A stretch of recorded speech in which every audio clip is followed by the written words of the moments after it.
qu'est-ce qui définit l'identité d'une jeune femme chrétienne? Qu'est-ce qui définit mon identité? Parce que je vais répondre à cette question. Et je pense que toi-même tu as compris. Ok, alors je voudrais commencer par dire que l'identité c'est le fondement de tout. Si tu sais pas qui tu es, et si ton identité est fragile, ça impacte ton mariage, ta carrière, ton ministère, absolument. Donc c'est très important pour la jeune femme chrétienne de savoir son identité. Et ce que j'ai commencé par dire tout le long de l'émission depuis, c'est que l'identité de la femme, ce que la femme doit retenir de son identité, c'est ce que Dieu dit d'elle. C'est ce que Dieu dit d'elle. C'est la chose la plus importante. Qu'est-ce que Dieu dit de moi? C'est ça mon identité. Et je pense que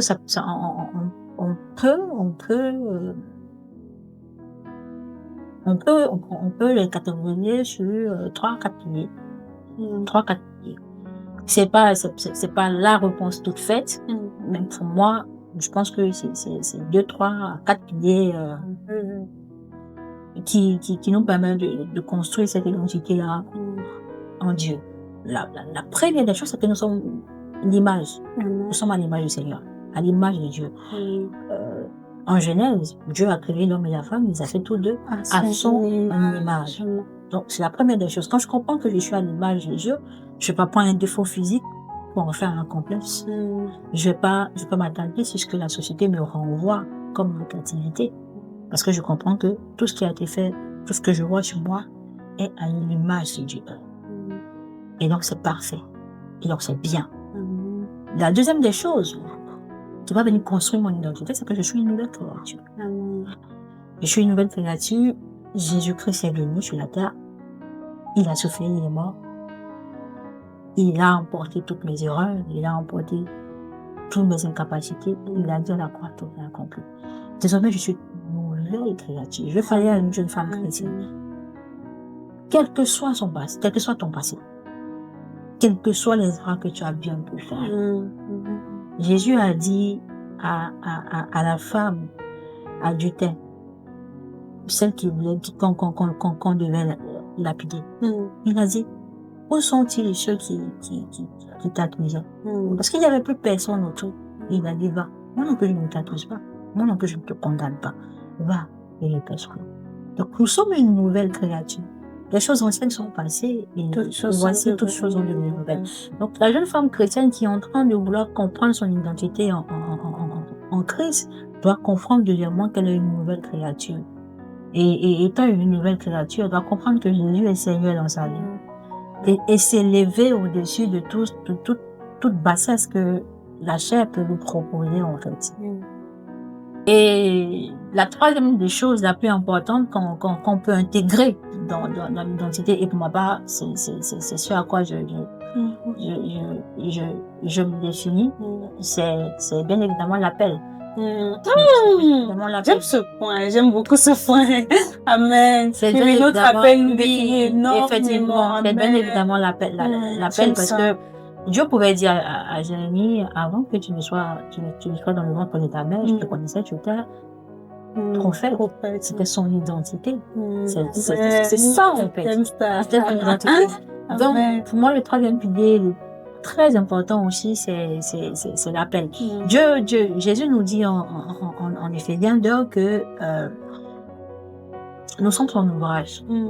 En Jésus-Christ, et nous avons été créés pour accomplir les œuvres qu'il a préparées d'avance pour nous. Quelles sont les œuvres que Dieu a préparées d'avance que nous devons accomplir? Ce sont des œuvres qui intègrent notre appel. C'est pas ce qu'on doit pouvoir comprendre, c'est pas qu'est-ce que ma famille attend de moi. Non. C'est vrai, c'est important. Mais c'est pas qu'est-ce que ma famille attend de moi. Ce n'est pas qu'est-ce que la société attend de moi. Ce n'est même pas qu'est-ce que mon mari attend de moi. La chose la plus importante qui va venir définir notre identité, c'est qu'est-ce que Dieu attend de moi. Parce qu'il a préparé des œuvres en avance que je dois accomplir. Exactement.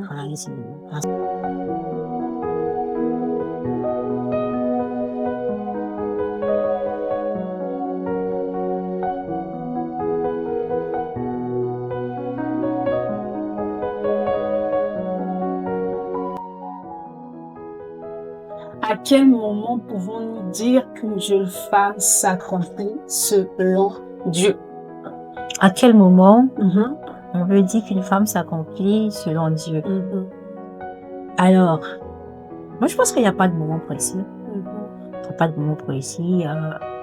L'accomplissement selon Dieu, c'est un processus qui est continu. Mhm. C'est-à-dire, on a toute une vie pour on a toute une vie pour être continuellement dans l'accomplissement selon le Seigneur. Amen. Voilà, pas de continuellement dans l'accomplissement selon le Seigneur. Premièrement, on s'accomplit quand on dit oui. Quand on dit oui à notre appel. Mhm. Et ce que je veux aussi dire, c'est, faut pas qu'on pense que quand on parle d'appel,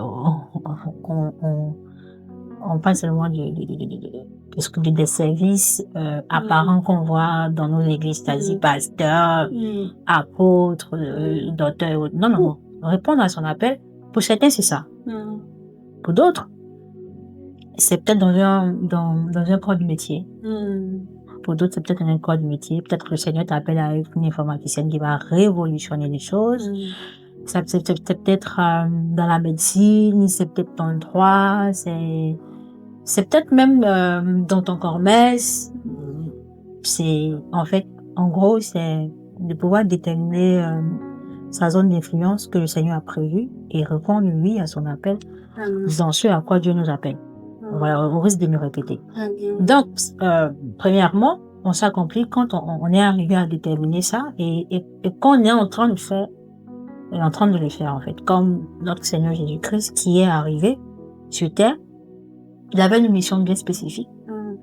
C'était de venir mourir pour que nous soyons sauvés. Il est venu, il l'a fait. Ça avait un coût. C'était difficile. Il a même prié pour que cette couple-là puisse s'éloigner de lui. Mais c'était ça qu'on appelle, il avait dit oui, il a dit oui. On a eu le cas c'est vrai que c'est Jésus dans ta forme homme. Mais on va revenir aux femmes. On a le cas des hommes d'Esther, qui a dit oui, malgré la loi, j'entrerai chez le roi, quitte à ce qu'on me tue. Mais au moins, ça va avoir l'impact que ça devra avoir, c'est-à-dire le peuple juif allait être sauvé. Donc on dit oui. Deuxièmement, être accompli selon le Seigneur, c'est pouvoir porter du fruit, mais du fruit qui demeure. Et ça, voilà, du fruit qui demeure. Ça, on le voit dans Jean. Le Seigneur nous appelle à pouvoir porter du fruit qui demeure. Et il y a deux types de fruits. On a le fruit spirituel qu'on a avec, quand on voit dans Galates, t'as l'amour, t'as la joie et tout ce que tu veux. Bon, tu as aussi le fruit d'influence. Porter du fruit, mais un fruit d'influence. C'est-à-dire, pouvoir impacter, être une femme, qu'on soit dans les affaires, pouvoir impacter avec les valeurs du Christ. Qu'on soit une maman, une mère au foyer, pouvoir éduquer nos enfants dans la connaissance, voilà, de la parole de Dieu. Même une célibataire aussi, qu'on soit là en train d'intercéder, pardon, ça aussi, pouvoir porter. Pourquoi les célibataires doivent intercéder? Oui. En fait, je suis en train de dire, qu'on soit marié ou pas, faut pouvoir être en train de porter, voilà, du fruit qui demeure. Troisième des choses qui selon moi permet de dire qu'on est accompli, c'est de pouvoir se poser cette belle question là, de quoi Dieu m'a équipé. C'est même là qu'on trouve son nom. Oui, de quoi Dieu m'a équipé. Parce que oui, je peux connaître exactement ce à quoi Dieu m'appelle, mais quelles sont les forces qu'il a mis à ma disposition. Et là, je veux parler, comme on appelle, des dons spirituels et tout ce qui va avec, des capacités, en fait, tout ce qui va avec. Il faut pouvoir lister et savoir exactement ce que Dieu a mis en moi et commencer par exercer cette chose-là. Parce que quoi qu'on dise, Romains 8 nous le dit, hein, le monde attend avec un ardent désir la révélation des fils, et je vais dire des fils et des filles de Dieu. Le monde n'attend pas qu'on soit marié. Le monde n'attend pas qu'on ait un diplôme. Le monde n'attend pas qu'on soit en maturité en termes d'âge. Et c'est là aussi la plus grande révélation que je veux donner ce soir, c'est que l'accomplissement du Seigneur n'attend pas notre âge. L'accomplissement selon le Seigneur n'attend pas notre âge. Ruth a commencé à s'accomplir après son veuvage, dans son veuvage. Déborah, juge, prophétesse, elle était mature, elle était en âge. On a, comme on appelle, Sarah, qui a mis au monde à 90 ans. Donc, l'horloge biologique que la société nous renvoie pour nous dire il y a pression, il y a urgence, on est trop jeune, on est trop vieux, ça ne concerne pas le Seigneur. Ça ne concerne pas le Seigneur. Voilà un peu, j'espère avoir répondu à la question. Que devons-nous faire pour pleinement vivre notre identité de jeune femme chrétienne? Qu'est-ce que nous devons faire? Qu'est-ce que nous devons faire? Alors là, on passe au cas pratique. On a assez théorisé, on va passer au cas pratique. Alors, qu'est-ce que nous devons faire pour vivre, c'est ça, vivre pleinement notre identité en Christ? Notre identité en tant que jeune femme chrétienne. Alors, la première des choses, c'est le renouvellement de l'intelligence. Renouvellement de l'intelligence. La Bible nous dit d'être transformé par le renouvellement de l'intelligence afin de discerner ce que la volonté de Dieu pour nous. Donc, il faut d'abord être renouvelé dans l'intelligence, c'est-à-dire comprendre que je suis ce que Dieu dit que je suis. Parce que la société me dit. Et ça, on va beau faire des discours tant qu'on n'a pas intégré ça dans notre mindset, tant qu'on n'a pas intégré ça en nous pour nous dire c'est une vérité absolue qui vient de Dieu. La parole de Dieu dit que je suis une créature merveilleuse. Il a pris son temps pour me former. Il a pour moi le projet de paix et de bonheur. Il m'appelle à accomplir de grands jeux en dépit de ce que je n'ai pas maintenant, en dépit de ce que je ne coche pas les cases de la société.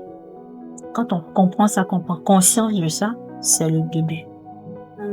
C'est le début déjà de pouvoir vivre pleinement son identité avec le Seigneur. Donc, deuxièmement, quand on a intégré, donc on a avec l'aide du Saint-Esprit renouvelé notre intelligence, c'est-à-dire qu'on ne pense plus comme le monde pense, mais on pense selon la pensée du Seigneur pour nous. Deuxièmement, c'est de pouvoir chercher à développer une profonde intimité avec celui qui dit qui tu es. Et ça, en fait, il nous dit que il connaît les projets qu'il a pour nous.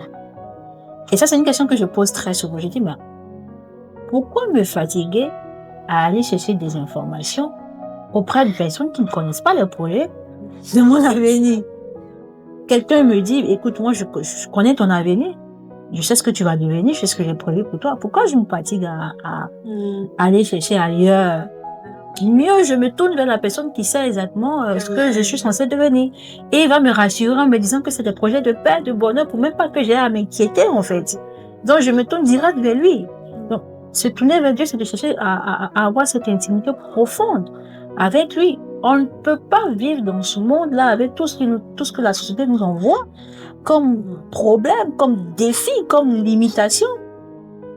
Si on n'est pas connecté à notre source, si on ne peut pas se recharger à notre source, on ne peut pas. On va faiblir. Et il va clairement nous dire, en fait, de marcher avec le Saint-Esprit pour ne pas accomplir les œuvres de la chair, en fait.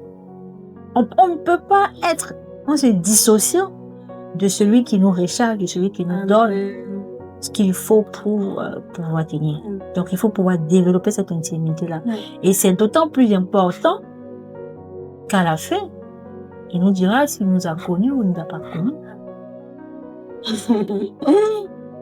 Et ça, c'est au-delà de ce qu'on pourra accomplir dans notre vie professionnelle, on pourra accomplir dans nos familles, on pourra même accomplir dans le service à l'église. C'est au-delà de ça.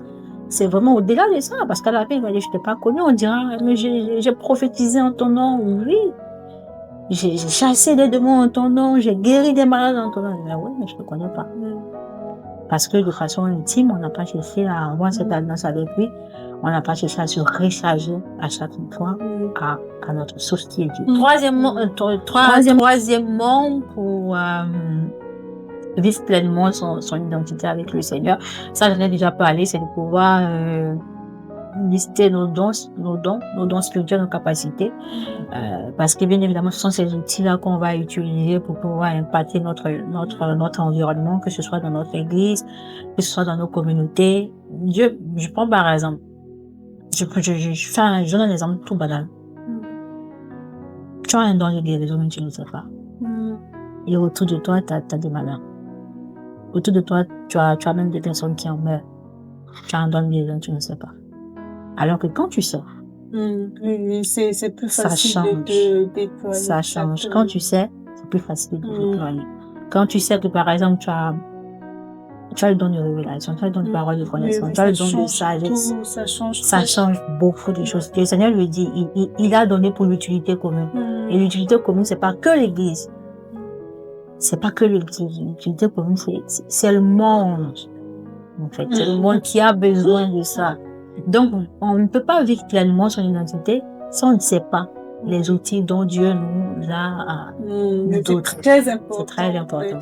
Oui, donc, il faut commencer déjà par se demander et à dire à Dieu, mon Dieu, mon Père, tu m'as équipé de quoi? Qu'est-ce que tu m'as donné qui puisse servir pour l'utilité commune? Voilà. Quatrièmement, quatrième thème, pour pouvoir vivre son identité, on va pouvoir investir dans sa croissance. Comment il va prendre de l'argent? Non. Oui, ça peut être à coup d'argent, ça peut être à coup de temps, ça peut être à coup d'énergie, mais il faut investir dans sa croissance. Sa croissance tant physique et tant spirituelle. Voilà, il faut... quand on parle de pouvoir investir dans sa croissance, si jamais pour vous d'autres étudiants qui sont encore qui êtes encore en train d'étudier, même pour les professionnels et tout, faut pas rester statique. Le monde évolue. Donc il faut suivre en fait, il faut se former, il faut quand je dis de pouvoir faire la liste de ce qu'on a comme force, c'est aussi de pouvoir faire la liste de ce qu'on a comme faiblesse. Oui, pour pouvoir... Qu'est-ce que je sais pas? Qu'est-ce qui me limite? Faut pas juste rester là parce que, écoutez, notre Dieu est un Dieu d'excellence. Amen, j'aime ça. Il n'est pas médiocre. C'est un Dieu d'excellence. Oui, effectivement, notre Dieu n'est pas médiocre, en fait. Et vivre son identité, c'est aussi pouvoir être une personne excellente. J'aime ça. Oui, en fait, c'est de pouvoir être une personne excellente. Et donc, il faut pouvoir laisser le Saint-Esprit faire le travail de la consolation. Et j'encourage à pouvoir en parler. En parler à nos pasteurs, en parler à nos responsables, les personnes qui ont de l'avance, qui ont de la maturité spirituelle pour pouvoir nous accompagner, nous permettre de nous décharger et nous suivre dans notre processus de guérison. C'est à l'église qu'on vient pour être guéri. On vient tel qu'on est et le Saint-Esprit fait son travail de guérison dans notre vie.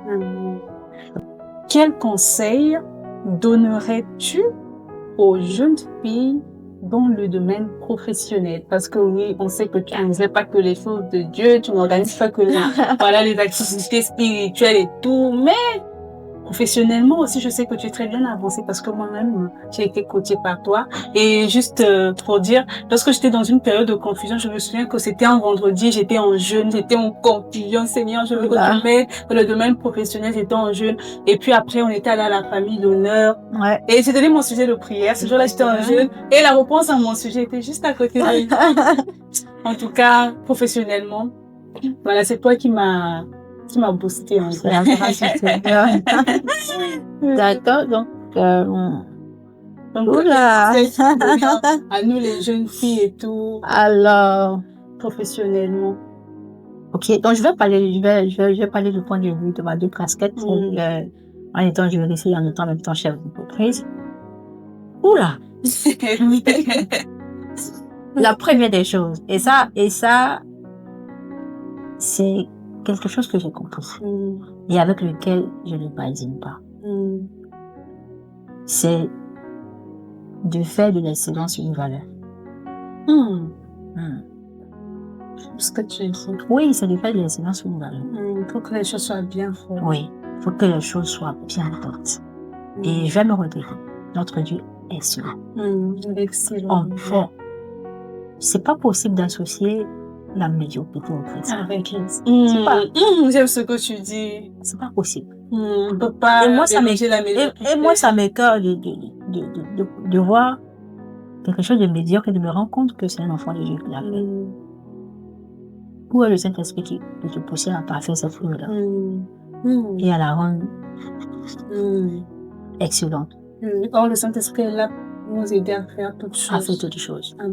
Pourquoi s'arrêter à un brouillon? Pourquoi s'arrêter à quelque chose Pourquoi de pas bien? C'est pourquoi je conseille qu'on embrasse une valeur. Quand on fait de l'excellence, voilà. On se dit aussi que c'est ce qui nous définit. L'excellence nous définit. Je n'arrête pas à quelque chose qui est pas bien. Et pourquoi on fait une valeur? Écoutez, l'excellence, c'est aussi une forme de témoignage. Parce que quand Dieu arrive dans ta vie, il le fait tellement bien. Il le fait tellement bien que tu lui rends toute ta gloire. Et la Bible nous le dit en Colossiens. Quoi que vous fassiez. Quoi que vous fassiez. Que même que tu sois en train de manger. C'est quand même profond. Quoi que vous fassiez, faites tout pour la gloire de Dieu. Et on est d'accord que, écoutez, quelque chose de bâclé. On ne doit pas faire les choses de gloire. Quand on comprend que tout ce qu'on fait, on le fait pour la gloire de Dieu, on comprend que on ne le fait pas seulement que pour l'approbation humaine. Parce que c'est ça aussi la nuance en fait. Il peut arriver qu'on fasse des choses et les hommes en face nous disent c'est bon, ça va, c'est bien. Mais intérieurement, le Saint-Esprit qui est à côté de nous fera savoir que c'est pas encore à ce niveau-là en fait. C'est pas encore à ce niveau-là. Et là, on va pousser jusqu'au niveau où le Seigneur voudra, et ça sera forcément quelque chose d'excellent. Donc, il faut pouvoir cultiver l'excellence dans ce qu'on fait, professionnellement parlant. Ça, non seulement ça permet de glorifier notre Dieu, mais ça nous distingue dans notre travail.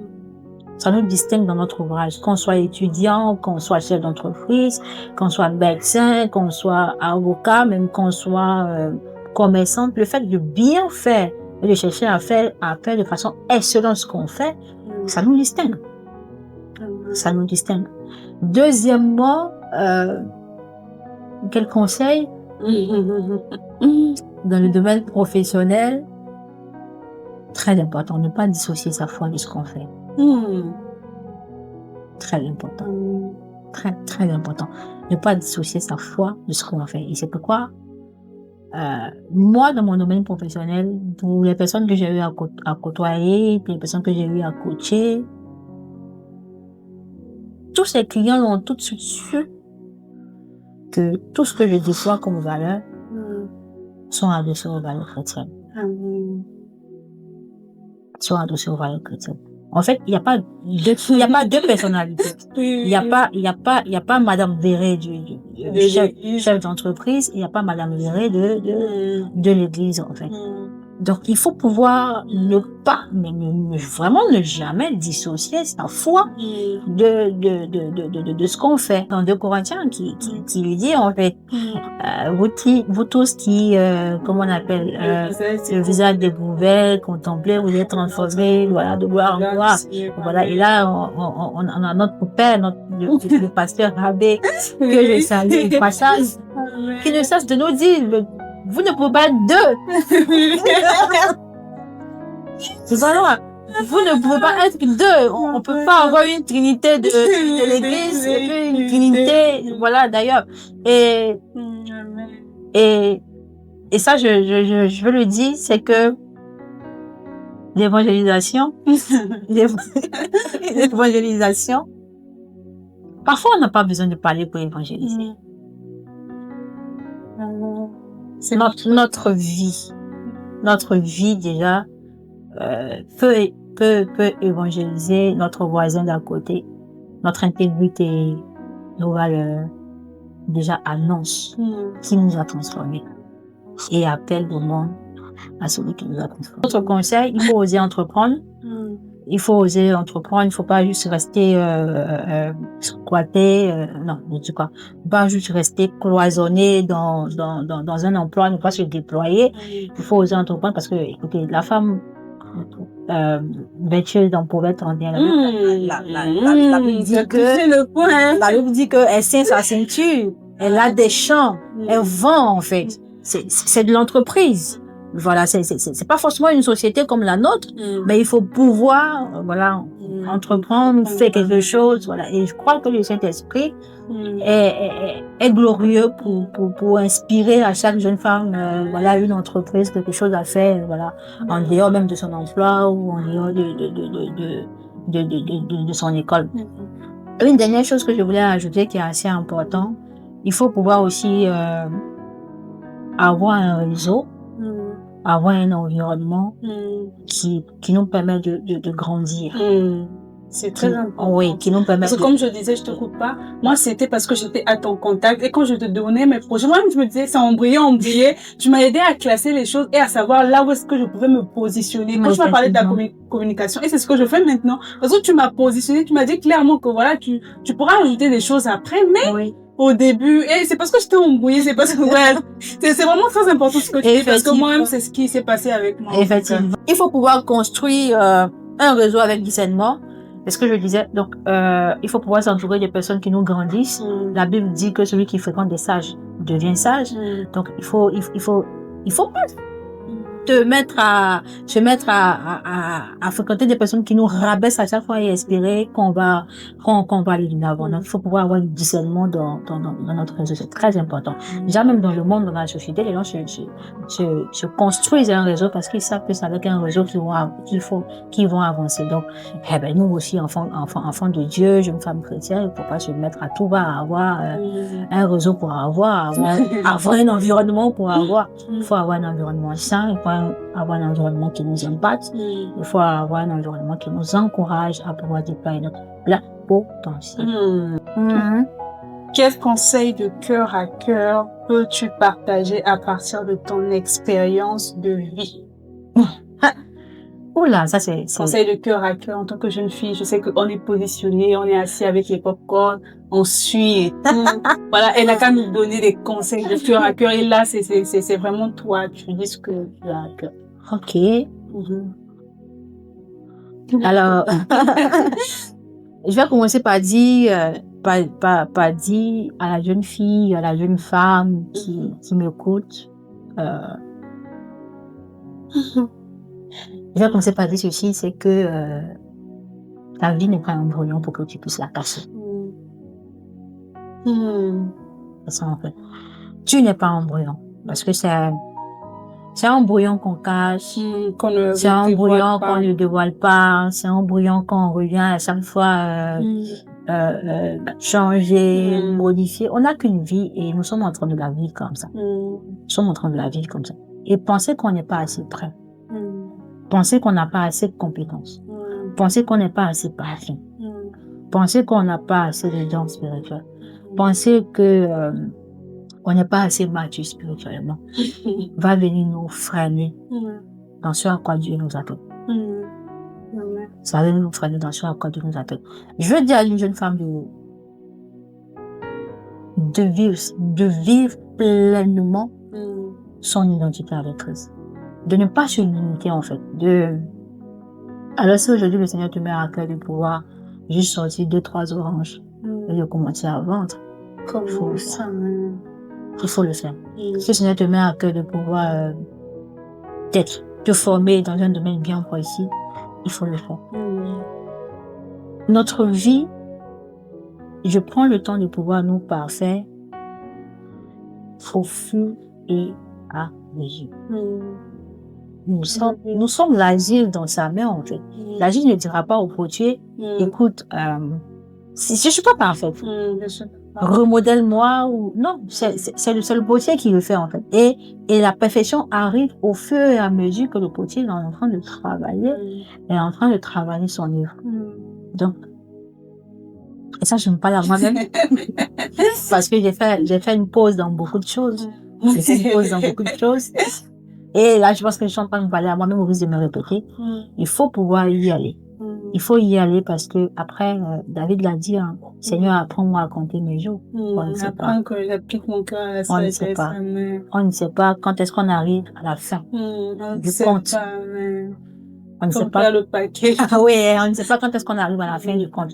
Ça ne nous donne pas aussi l'urgence de faire tout et n'importe quoi sans consulter celui-là même qui nous permet de pouvoir le faire. Donc, toujours à l'esprit que je suis en train de le faire parce que le Seigneur m'a mis à cœur de le faire et que je suis convaincue de le faire, je le fais. Je n'attends pas que ça soit parfait.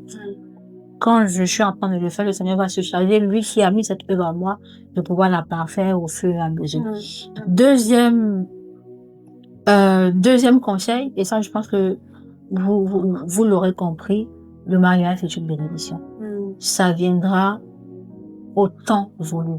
Ça viendra quand le Seigneur l'aura décidé.